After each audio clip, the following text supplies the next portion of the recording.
사랑하는 여러분, 잠시 오늘 하루를 돌아볼까요? 혹시 마음 한구석에 설명하기 어려운 외로움이나 공허함을 느끼지는 않으셨나요?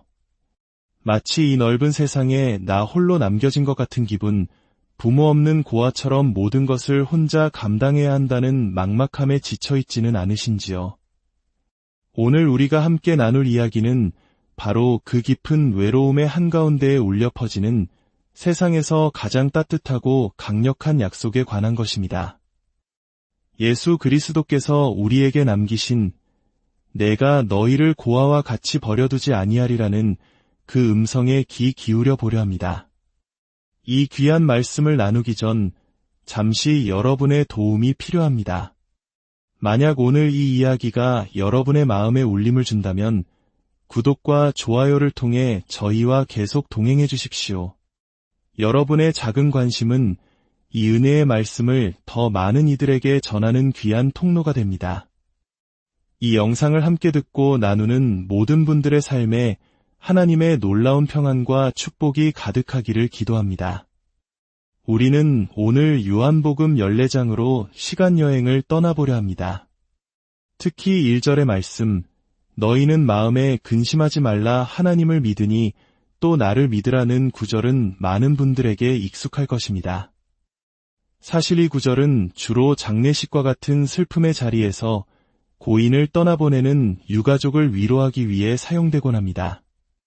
그래서인지 우리는 이 말씀을 들으면 자연스럽게 이별의 슬픔과 하늘의 소망을 떠올리게 됩니다.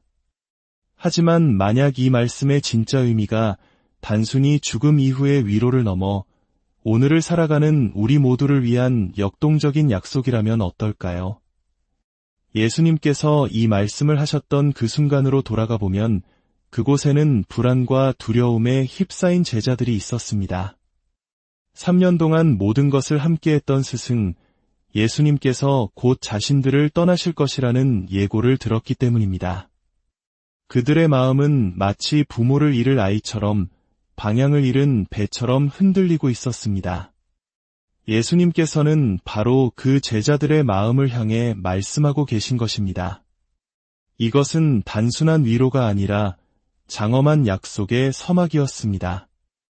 이 약속을 온전히 이해하기 위해 우리는 당시 유대인들의 결혼 문화를 살펴볼 필요가 있습니다. 이것은 이야기에 숨겨진 열쇠와도 같습니다. 고대 유대 사회에서 결혼은 오늘날과 조금 다른 매우 신성하고 의미 있는 절차를 거쳤습니다. 먼저 약혼이 있었습니다. 당시의 약혼은 단순한 약속이 아니라 법적으로 부부관계가 성립되는 것과 같은 구속력을 가졌습니다. 비록 아직 함께 살지는 않지만 두 사람은 이미 서로에게 속한 존재로 여겨졌습니다. 요셉이 마리아와 약혼한 상태에서 그녀가 임신한 사실을 알고 조용히 파혼하려 했던 것을 기억하실 겁니다.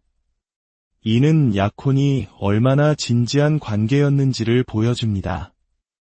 약혼을 한 신랑에게는 아주 중요한 과업이 주어졌습니다.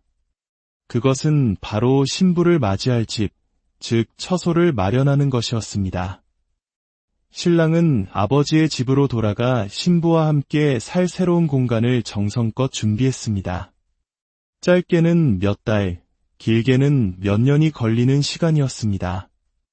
그리고 신랑은 신부에게 이렇게 약속했습니다. 내가 당신을 위해 처소를 예비하러 가오. 가서 모든 준비가 끝나면 반드시 다시 와서 당신을 내게로 영접하여 나 있는 곳에 당신도 함께 있게 하겠소. 이제 요한복음 14장 2절과 3절의 말씀이 새롭게 들리지 않으십니까? 내 아버지 집에 거할 곳이 많도다.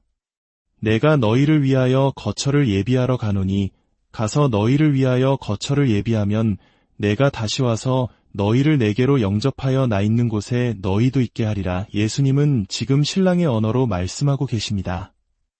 제자들을 그리고 오늘날의 우리, 즉 교회를 당신의 신부로 여기시며 사랑과 책임이 담긴 약속을 하고 계신 것입니다.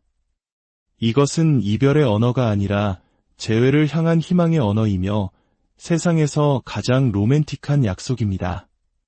하지만 신랑이 집을 준비하러 떠나 있는 동안 홀로 남겨진 신부는 어떻게 그 기다림의 시간을 견뎌낼 수 있을까요? 불안과 그리움 속에서 신랑의 약속을 잊어버릴 수도 있지 않을까요? 예수님은 이 점을 너무나 잘 알고 계셨습니다. 그래서 그분은 가장 놀라운 선물을 약속하셨습니다. 바로 또 다른 보혜사입니다. 요한복음 14장 16절에서 예수님은 말씀하십니다. 내가 아버지께 구하겠으니 그가 또 다른 보혜사를 너희에게 주사 영원토록 너희와 함께 있게 하리니. 여기서 보혜사라는 단어는 헬라어로 파라클레토스인데 곁에서 돕기 위해 부름받은 자라는 뜻을 가지고 있습니다. 성경은 이 보혜사를 다양한 이름으로 설명합니다. 우리의 돕는 자, 위로자, 변호자, 중보자, 상담자, 우리에게 힘을 주시는 분, 그리고 항상 우리 곁에 대기하고 계시는 분. 그분은 바로 진리의 영이신 성령님이십니다. 예수님은 육신의 몸으로는 우리 곁을 떠나시지만 영이신 성령님을 통해 우리 안에 우리와 함께 영원히 거하시겠다고 약속하신 것입니다. 그래서 그분은 단호하게 선언하십니다. 내가 너희를 고아와 같이 버려두지 아니하리라. 이 세상에 홀로 남겨진 고아처럼 슬픔과 무력감 속에서 살도록 내버려 두지 않겠다는 것입니다. 신랑이신 예수님께서 다시 오실 그날까지 보혜사 성령님께서 우리의 보호자가 되어주신다는 약속입니다. 그분은 우리를 지키시고 가르치시며 예수님께서 하신 모든 말씀을 생각나게 하십니다. 세상은 그분을 볼 수도 알 수도 없지만 우리는 그분을 압니다. 왜냐하면 그분은 우리와 함께 거하시며 이제는 우리 안에 계시기 때문입니다. 이 보호자의 역할은 얼마나 놀라운지요. 구약의 욥기를 보면 사탄이 하나님 앞에 나아와 욥을 참소합니다. 하나님께서 욥을 칭찬하시자 사탄은 이렇게 대답합니다. 주께서 그와 그의 집과 그의 모든 소유물을 울타리로 두르심 때문이 아니니까. 사탄조차도 하나님께서 치신 보호의 울타리 때문에 욥을 함부로 건드릴 수 없음을 인정했던 것입니다. 보혜사 성령님은 바로 우리 삶에 그 견고한 울타리를 쳐주시는 분입니다. 우리가 잠들어 있을 때에도, 우리가 연약하여 넘어질 때에도, 심지어 우리가 잘못된 길로 들어섰을 때에도 그분은 우리를 떠나지 않으시고 보호하십니다. 고대 중동의 목자들은 양들을 뱀으로부터 보호하기 위해 양의 머리에 기름을 발라주었다고 합니다. 양들이 코를 땅에 구멍에 박는 습성이 있는데 그 구멍 속에 뱀이 숨어 있을 때가 많았기 때문입니다. 미끄러운 기름은 뱀이 양을 무는 것을 막아주는 방충제 역할을 했습니다. 시편 23편에서 다윗이 주께서 내 머리에 기름을 부으셨으니 라고 고백했을 때 그는 바로 이 목자의 세심한 보호를 떠올렸을 것입니다. 성령의 기름 부으심은 바로 이와 같습니다. 우리가 알지 못하는 위험과 세상의 악한 유혹 속에서 우리를 지키는 영적인 보호막입니다. 사탄은 우리를 삼키려고 두루 다니지만 성령의 인치심과 기름 부으심을 받은 자녀는 결코 함부로 건드릴 수 없습니다. 여러분이 오늘까지 살아남은 것, 수많은 위기 속에서도 다시 일어선 것은 결코 우연이 아닙니다.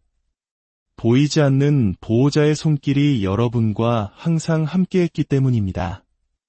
이 신랑과 신부의 관계, 즉 그리스도와 교회의 신비로운 연합은 신약 성경 에베소서 5장에서 더욱 깊이 있게 설명됩니다. 사도 바울은 남편과 아내의 관계를 이야기하면서 계속해서 그리스도께서 교회를 사랑하시고 그 교회를 위하여 자신을 주심같이 하라고 말합니다. 남편은 자기 몸처럼 아내를 사랑하고 아내는 죽게 하듯 남편에게 순종하라고 가르칩니다. 이것은 단순히 가부장적인 사회 질서를 말하는 것이 아닙니다. 바울은 이 모든 설명 끝에 이렇게 결론 내립니다. 이 비밀이 크도다. 나는 그리스도와 교회에 대하여 말하노라. 즉 우리의 결혼 제도는 그 자체로 목적이 아니라 그리스도와 교회의 영원하고 신비로운 사랑의 관계를 보여주는 그림자요, 모형이라는 것입니다.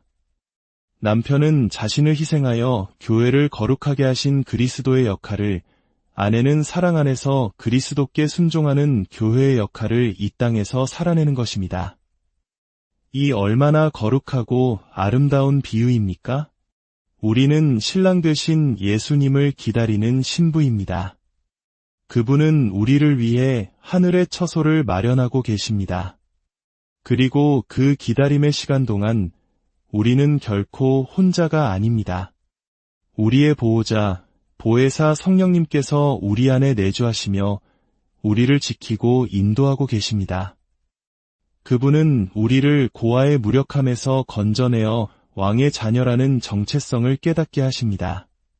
그렇기에 우리는 마음에 근심할 필요가 없습니다. 세상이 주는 것과 같지 않은 하늘의 완전한 평안을 누릴 수 있습니다. 예수님께서 말씀하십니다. 평안을 너희에게 끼치노니 곧 나의 평안을 너희에게 주노라. 너희는 마음에 근심하지도 말고 두려워하지도 말라. 사랑하는 여러분, 혹시 삶의 무게에 짓눌려 모든 것을 혼자 짊어지고 있다고 느끼십니까? 누구도 나를 이해해주지 못한다고 생각하며 깊은 외로움 속에 잠겨 있습니까? 이제 그 모든 무거운 짐을 내려놓고 우리 안에 계신 보호자께 의지하십시오. 그분은 우리의 가장 작은 신음에도 귀 기울이시며 우리가 가야 할 길을 빛으로 비춰주십니다.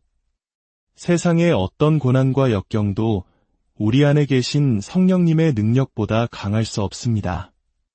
수많은 실패와 실수에도 불구하고 우리가 여전히 하나님의 자녀일 수 있는 것은 신실하신 신랑의 약속과 우리를 붙드시는 보호자의 은혜 덕분입니다. 우리는 고아가 아닙니다. 우리는 버려진 존재가 아닙니다. 우리는 하늘에 속한 존귀한 신부이며 영원한 보호자의 돌봄 아래 있는 하나님의 자녀입니다. 이제 우리 함께 기도합시다.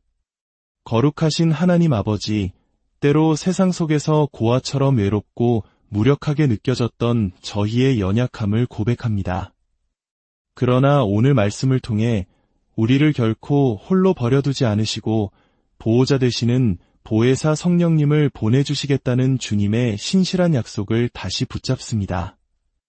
우리 안에 계신 성령님을 더 깊이 인식하게 하시고 그분의 인도하심에 민감하게 반응하게 하옵소서.